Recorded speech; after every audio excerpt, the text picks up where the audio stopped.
ang horror movie na posibleng magpatawa sa inyo. Bilang fan ng scary movie and paranormal activity, pinanood ko ulit to. Susundan natin dito ang isang couple na magsasama sa isang bahay. Noong una, masaya naman sila pero magbabago nga yung lahat nang may maramdaman nga silang kakaiba doon sa bahay na to. May maririnig sila, may mararamdaman at may mga mangyayari nga sa kanilang tatakot sa kanila. Para malaman kung ano nga ba yung tunay na nangyayari, dito nga sila maglalagay ng mga kamera doon sa buong bahay nila. Sa mga susunod na gabi, dito nga may aatake at gugulo sa kanila kung saan dito nga nila kakailanganin ng tulong ng iba't ibang mga tao para maligtas sila. Title ng movie, A Haunted House. I'll be honest, sobrang nakornehan ako nung unang beses ko itong napanood pero nirewatch ko kasi may mga ilang moments naman dito sa may movie na natawa din naman talaga ako. Tulad yung scene na to na, I don't give a fuck, Keisha! Yung mga gangster, tapos takot sa multo. Natawa din ako doon sa pare na natakot nga siya doon kay Keisha, tapos nirereto na nga lang niya yung lalaki doon sa isang madre. Sa pang tumatak sa akin yung sa opening doon sa may aso, di sinabi nga niya na lahat daw ng tricks alam nung aso niya, playing dead lang hindi.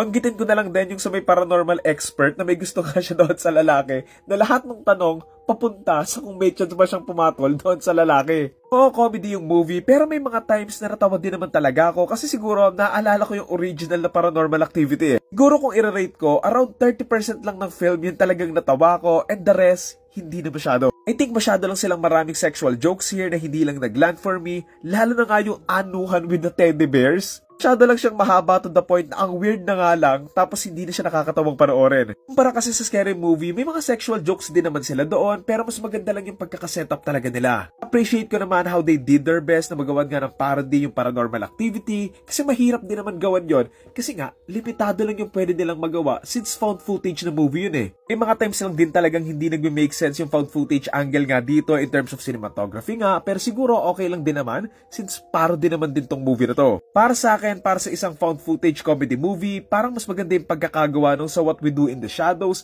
na pasok pa din yung mismong premise with the videotaping and everything na hindi nga nako-compromise yung story. I also didn't like kung paano nga nila tinapos yung movie na I know it's a parody movie pero the ending doesn't make sense kasi na parang minadali lang talaga. Yeah, may mga magaganda naman silang mga jokes, ayun yung mas mga mabibilis lang and everything pero mostly kasi ng mga jokes nila na talagang pinapahaba nila ayun na yung mga hindi na nakakatawa eh. Alam ko may part to so baka itry ko rin panoorin and balita ko gagawa ulit ng scary movie and under Wyan's management. So let's see kung magiging ganito lang din ba or magiging mas maganda pa. O yan, again ang title ng movie, A Haunted House. And ang torta rating ko for this I would like to say 3 pero siguro I'll give it a 4 out of 10.